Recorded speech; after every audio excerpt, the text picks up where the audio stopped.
ॐ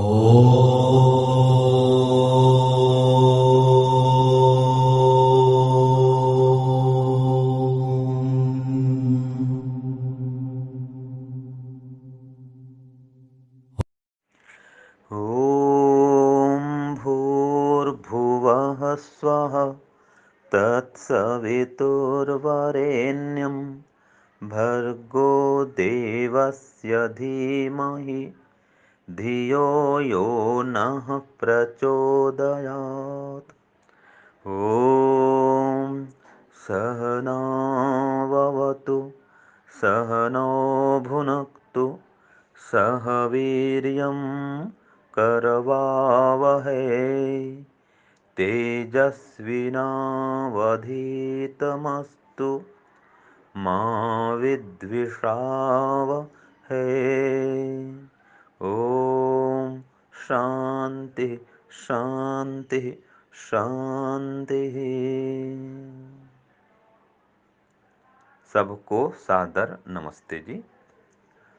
अब हम सांख्य दर्शन का शुभारंभ करने जा रहे हैं। तो इसके पहले कुछ हम सांख्य दर्शन की भूमिका बनाएंगे, इसके परिचय के संबंध में जानेंगे। सांख्य दर्शन के जो लेखक हैं या मूल सूत्रकार हैं वे महर्षि कपिल जी हैं। सूत्रकार अर्थात जो सूत्रों की रचना करने वाले हैं। छोटे छोटे संस्कृत के वाक्य होते हैं जिन्हें सूत्र कहते हैं, और इनकी जो विस्तृत व्याख्या होती है उसको हम भाष्य कहते हैं। तो महर्षि कपिल प्रणीत ये सांख्य दर्शन है, जो कि 6 दर्शन शास्त्रों में एक दर्शन है। पहला योग दर्शन हम पढ़ते हैं, फिर दूसरा सांख्य दर्शन है, तीसरा वैशेषिक दर्शन, चौथा न्याय दर्शन, पांचवा वेदांत दर्शन और छठवां मीमांसा दर्शन। ये 6 दर्शन शास्त्र उपांग कहलाते हैं वेद के। 4 वेद हैं, 4 उपवेद भी होते हैं। ऐसे वेद के 6 अंग होते हैं। तो ये 6 दर्शन शास्त्र ये वेद के 6 उपांग हैं। जैसे कि शरीर में हाथ पैर ये अंग हैं, और हाथ पैर की जो अंगुलियां हैं वो उपांग हैं। इसी प्रकार से 6 अंग में व्याकरण है, ज्योतिष है, छंद है, कल्प है, निरुक्त है, ऐसे ऐसे ये 6 अंग होते हैं। और ये जो दर्शन शास्त्र हैं ये 6 उपांग हैं। तो ये सांख्य दर्शन का मूल कहाँ से हमको मिलता है? वस्तुतः वेद से मिलता है, क्योंकि वेद का उपांग है ये। और इस सांख्य दर्शन के जो मूल रचनाकार हैं या सूत्रकार हैं वे महर्षि कपिल हैं। और महर्षि कपिल जी के सूत्रों की व्याख्या एक थे विज्ञान भिक्षु जी, बहुत बड़े विद्वान थे सांख्य के। उन्होंने इसकी व्याख्या की है, जिनका विज्ञान भिक्षु भाष्य मिलता है। ऐसे ही है अनिरुद्ध वृत्ति, वहाँ पर भी सांख्य की व्याख्या मिलती है। तो ये दोनों सांख्य दर्शन के प्राचीन भाष्य हैं। इसके अतिरिक्त भी आजकल उदयवीर भाष्य जो है वो प्रचलित है, हिंदी में है वो। और जो दर्शन जो महाविद्यालय आर्यवन रोजड़ में पढ़ते हैं वो है ब्रह्ममुनि भाष्य, संस्कृत में पढ़ते हैं। तो हम ब्रह्ममुनि भाष्य पढ़ेंगे। वर्तमान में गुरुकुलों में इसी ब्रह्ममुनि भाष्य का ही अधिकांश पठन पाठन चलता है। तो जो सांख्य दर्शन है वास्तव में वो संख्या के आधार पर इसका नामकरण हुआ है, जहाँ 25 पदार्थों के तत्वज्ञान से मोक्ष प्राप्त करने का विधान है। तो वास्तव में यह जो सांख्य दर्शन है वह 25 पदार्थों की व्याख्या करता है, इनका ज्ञान कराता है। वो कौन कौन है? एक तो 5 महाभूत, पृथ्वी, अग्नि, जल, वायु, आकाश।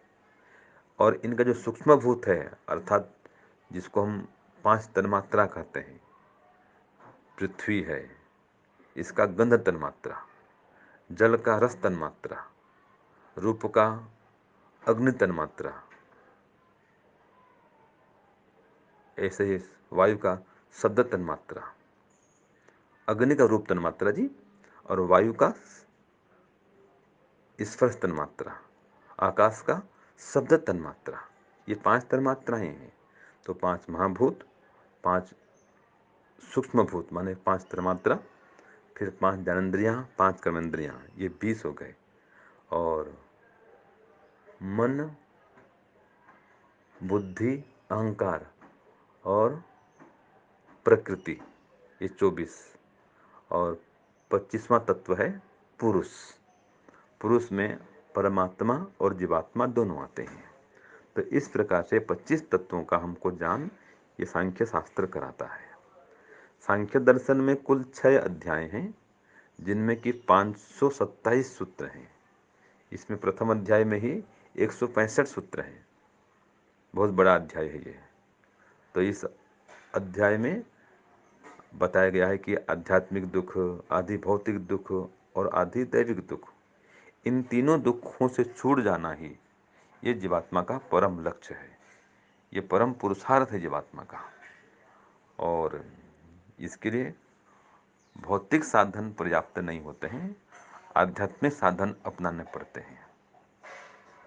तो इसमें ईश्वर के का भी उल्लेख है, जीवात्मा की भी चर्चा है और सृष्टि निर्माण की भी चर्चा है कि प्रकृति से किस प्रकार से सृष्टि का निर्माण होता है, इसकी चर्चा भी है। तो ईश्वर, जीव, प्रकृति तीनों की चर्चा है इस अध्याय में, और पूरे सांख्य दर्शन में इनकी व्याख्या मिलती है। तो ये प्रथम अध्याय में 165 सूत्र हो गए। द्वितीय अध्याय में 47 सूत्र हैं, 40 और 7 47। इनमें विरक्त के मोक्षार्थ और जो अविरक्त है उसके भोगार्थ, प्रकृति के कर्तृत्व का उल्लेख मिलता है। और उस प्रकृति का जो कर्तृत्व है वो ईश्वर का अधीन होता है, अर्थात प्रकृति अपने आप संसार नहीं बना सकती, ईश्वर के अधीन ही प्रकृति से संसार का निर्माण होता है। तो प्रकृति से महत्त्व बनता है, उससे अहंकार बनता है, अहंकार से फिर ये ज्ञानेंद्रियाँ, कर्मेंद्रियाँ, मन और 5 तन्मात्राएँ बनती हैं। फिर 5 तन्मात्राओं से 5 महाभूत बनता है, और 5 महाभूत से फिर ये संसार का निर्माण होता है। इसी प्रकार से आगे तीसरे अध्याय में कुल सूत्र हैं 84। इसमें बता दिया गया है कि जब तक विवेक नहीं हो जाए तब तक जीवात्मा का मोक्ष नहीं हो सकता है। उसका सूक्ष्म शरीर बना रहता है और भिन्न भिन्न योनियों में जीवात्मा के साथ में ये सूक्ष्म शरीर जाते रहता है। इसका विस्तार से उल्लेख तृतीय अध्याय में है। चौथे अध्याय में कुल 34 सूत्र हैं और इसमें अनेक प्रकार के कथाओं के माध्यम से, दृष्टांतों के माध्यम से, उदाहरणों के माध्यम से विवेक प्राप्त करने का उपाय बतलाया गया है। साथ में सुख शांति के उपाय, समाधि प्राप्ति के उपाय, बंधन के कारण क्या हैं, व्रत नियम की क्या आवश्यकता है, अनिवार्यता है, ऐसे ऐसे विषयों को छोटी छोटी कहानियों के माध्यम से बतलाया गया है चौथे अध्याय में। पांचवा अध्याय है, इसमें 130 सूत्र हैं। इसमें आरंभ से ही मंगलाचरण करने का विधान किया गया है। मंगल आचरण अर्थात यम नियम आदि योग के अंगों का आचरण या ऐसे श्रेष्ठ व्रतों का आचरण करने का यहाँ पर उल्लेख मिलता है। साथ में भी मिलता है इसमें कि वृक्षों में भी जीव है, जीवात्मा वृक्ष में है, और ऐसे शरीर के 6 भेद होते हैं।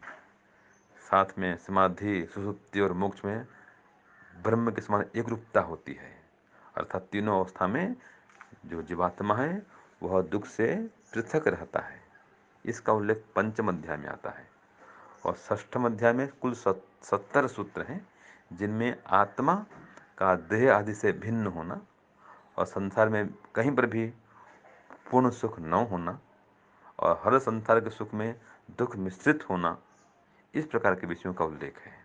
साथ में मोक्ष प्राप्त करने के 3 अधिकारियों का वर्णन है और जीवात्मा कर्म करने में स्वतंत्र किंतु फल भोगने में ईश्वर के अधीन है, ऐसे ऐसे विषयों का यह षष्ठ अध्याय में उल्लेख है।